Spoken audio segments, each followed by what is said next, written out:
I'm Debbie Hudson, and we're here to share a story that happened several years ago. Well, it was April 1st, 1991, and it was 2 something in the morning. I received a phone call from my sister saying she thought there had been a family emergency. So this would have been in Toledo, where she wanted me to ride with her. So I got myself out of bed and I asked Dave if he wanted to go with me, since it was about 2:30, 3 o'clock in the morning. And he just kind of rolled over and said, "No, go ahead, you've got this." And so I got up, got ready, and as I did, something inside me kept saying, "Dave needs to go." And so I got ready, trying to hurry, of course, thinking an emergency. And when I went back in the room a second time, I said, "Dave, I kind of think you should go with me." And he kind of rolled to the other side and said, "Yeah, go ahead, you've got this." And I said, "Well, okay." So this time I went all the way out to the car and got in the car, and I can vividly remember holding onto the steering wheel and feeling as though I just couldn't move. And again, this small voice said, "Dave needs to go with you." She knew that I needed to go with her. So I went back in the house and I said, "Listen, I don't know why, but I literally cannot move. You really do need to go with me, I feel like." And he said, "Okay." Ended up that she several times came in the house trying to wake me up and get me to go with her, and I kind of hesitated and finally gave in. So he got up, he got ready. We told our oldest daughter she would be in charge, and of course they were all sleeping. So then we headed out to Lindsay, where my sister lived, and we drove through Lindsay, which was just absolutely normal. And after that, Dave dropped me off at my sister's, and we jumped in the car and headed to Toledo. I dropped him off, turned around, and headed back home through Lindsay. It looked like fog had set in to the town, and it wasn't there when we went 5 minutes earlier through it. And so as I got close to downtown Lindsay, I saw a glow in the sky and looked down a side road where I thought that glow was coming from, and it was a house. The attic was totally engulfed in flames, and I thought, there's no fire trucks here, there's no policemen, there's nothing going on, so somebody could be in that house. There was cars in the driveway.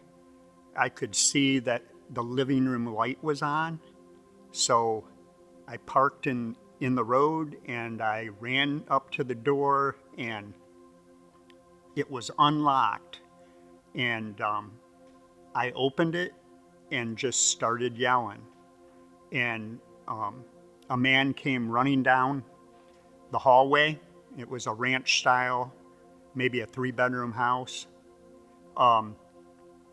Came running down the hallway, disoriented, coughing a little bit.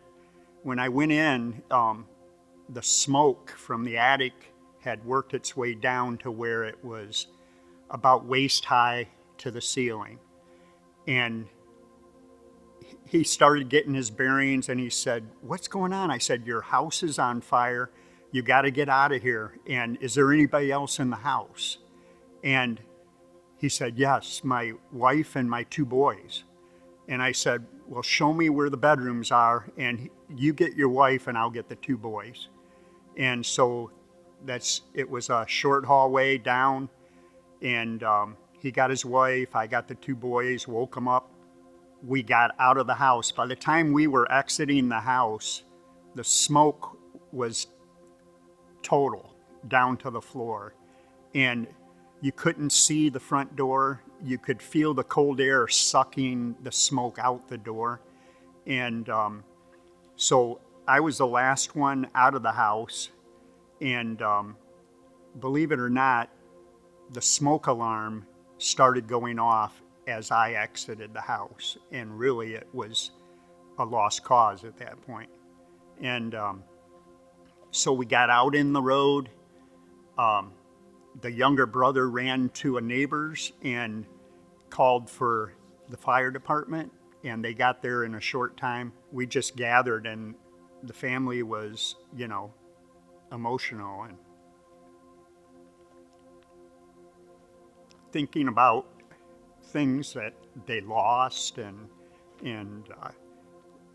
I shared with them that you know, things can be replaced. I know some memories can't necessarily, but the important thing that was that your life was saved, and you lived to tell about it, and so that's what we're here for today. And I just gathered them in the road and we prayed, and the fire department showed up. It got to a point where there was so many people that I just decided I needed to go home, and my kids were at home without me and without Deb. So I got real emotional driving home. It was written up the next morning in the paper, News Messenger out of Fremont, and it was a story about the fire and some of the details, and it was titled "Local Hero Saves Family," and but I wrote an editorial the next day, and I just shared briefly that God had me in the right place at the right time. It could have been anybody. So I said that the glory goes to God in the article, and then that was pretty much all of it. Then, fast forwarding, 14 years later, we were at a church in Fort Seneca, Ohio. I was the pastor of Fort Seneca Church for about a year. And while we were there, the Boy Scouts came in regularly to use the facility. So we were there and wanted to meet them and introduce ourselves. And we had several people from the church say, "Oh, you don't need to do that. Go ahead and go. They're used to coming here." And we just were like, "No, we want to meet the guys." So we stayed, and it was an extra probably 40 minutes, and waited for them to come. And when they came in, the boys came in, the leaders came in, and Dave introduced himself. "Well, I'm Dave, and this is my wife, Debbie Hudson." And then one of the scout leaders said, "What'd you say your name was?" And Dave said, "Dave Hudson and Debbie." And he said, "You saved my life." And so here, all those years later, we ran into Pat. Hi, my name's Pat Randall, and we were involved in the fire on April 1st, 1991. I honestly don't remember much of what happened that day. I still don't. It's a very traumatic experience. We were blessed to have Dave and Debbie and God calling them that day. I used to just call what happened luck. It was a lot more than luck. When you hear the whole story and all that God did that day. And we're so blessed. Even in tragedy, God's always working. He's always there. Takes a while to understand it sometimes. But all those years later, in a scout meeting, I ran back into him again. I don't even remember if I met Debbie before that, honestly.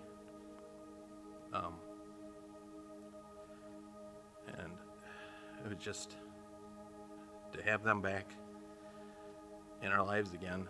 It was an amazing moment. And I don't know if they realize that or not, but.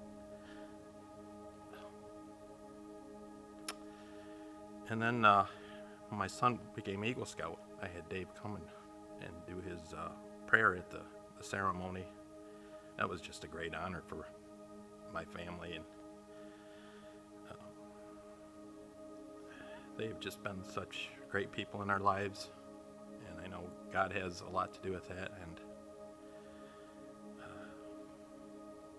I'm just so grateful. Like I said, it's just, things came out of that. My brother became a fireman because of that. and he saved countless people's lives in his job, and it's just, that was a blessing too, and it's, God will bless you in ways that you can't even imagine, and it's a hard story to tell, but it's just, you just look at it, and some days just are amazed at what God will do in your life.